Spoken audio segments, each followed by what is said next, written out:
pinsamt nog både för Björn och för mig, så jag tror att det var 40 år sedan jag träffade honom första gången. Han var ung aktivist i Svensk ungdom och jag blev ordförande i Svensk ungdom 1970 och då satt han i förbundsstyrelsen och dess arbetsutskott och gick han ännu skola och åkte in med buss från Bern och till Helsingfors för att delta i mötena.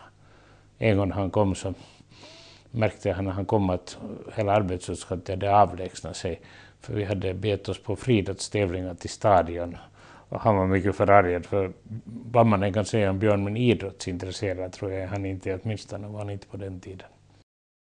Björn har väl alltid varit nog någon form av liberal. Man kan väl säga om Björn att, och det syns ju också egentligen i hans yrkesval sen att han blev journalist, att han är på ett positivt sätt nyfiken och intresserad av det mesta. Och det ska man vara i journalistiken, det ska man också vara ganska långt i politiken och veta helst mycket om allt, men ofta blir det ju inte så mycket, men om allt. Och det tror jag att man kan säga att har karaktäriserat honom egentligen alltid.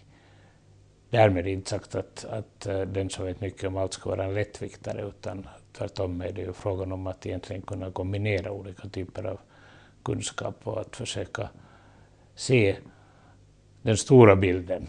Och så den stora bilden består ju av många delar, och det är ju det som är utmaningen i all samhällelig verksamhet. Att både se det som är särskilt viktigt för en själv eller för de grupper man representerar och samtidigt se den stora bilden nationellt och internationellt.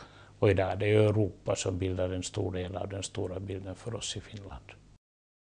Björn har ju alltid varit nyfiken på omvärlden, också på Europa. Han har rört sig en hel del, men han har ju också varit engagerad i olika internationella organisationer inom sitt eget fack också annars. Så jag tror väl nog att han hör säkert till de finländare som vet mest om Europa, om världen.